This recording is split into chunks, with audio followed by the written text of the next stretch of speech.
நான் ஒரு நாள் என்னுடைய வீட்டில் இருந்து பக்கத்தில் இருக்க உதயம் தியேட்டருக்கு போனேன் திரைப்படம் பார்க்கறதுக்காக. பார்த்துட்டு திரும்பி வரும்போது ஒரு ஆட்டோவில் வந்தேன்.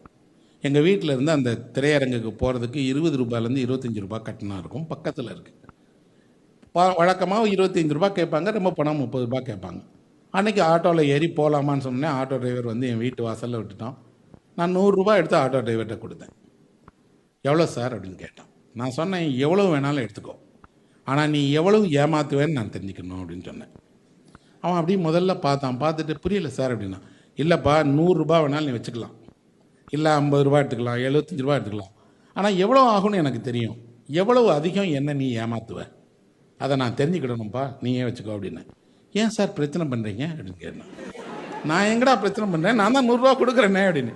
இல்லை, பொதுவாக எவ்வளோ கொடுப்பீங்கன்னா அந்த பேச்சே வேணாம், உனக்கு எவ்வளோ வேணும் அப்படி யோசிக்கிறான். யோசிச்சுட்டு, சார் இங்கேருந்து 2 அந்த கணக்கெல்லாம் வேணாம்பா, 100 ரூபா வேணாலும் 100 ரூபா வச்சுக்கோ, ஆனால் நான் எனக்கு தெரியும் என்னென்னா நீ ஏமாற்றிட்டேன்னு, நான் ஏமாற தயாராக தான் இருக்கிறேன் அப்படி சொன்னோடனே அப்படி யோசிக்கிறான். யோசிச்சுட்டு சொல்கிறான், சார் பெட்ரோல் விலையெல்லாம் கூட்டிட்டு சார்.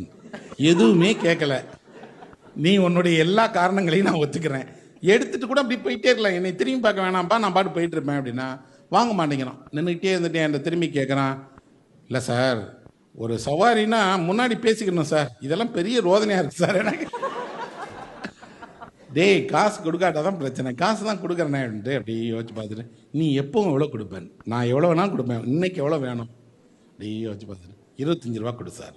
25 ரூபா கொடுத்து எடுத்துட்டோம். ஏற்ற முடிச்ச பிறகு நான் சொன்னேன், ஒரு ஆட்டோவில் இப்படி மீட்டர் பேசுறதுக்கெல்லாமாடா உன் மனசாட்சியை தட்டி எழுப்பணும் நான்.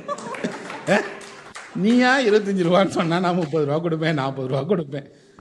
ஒவ்வொரு இடத்துலையும் உங்கள் மனசாட்சியை எழுப்புறதுன்னா எங்களுக்கு ஜீவன் இல்லைடா அப்படி சொன்னான். அவன் சொன்னான், உன்ன மாதிரி 4 பேர் இருந்தால் அந்த தொழிலே விட்டுருவேன் நான்.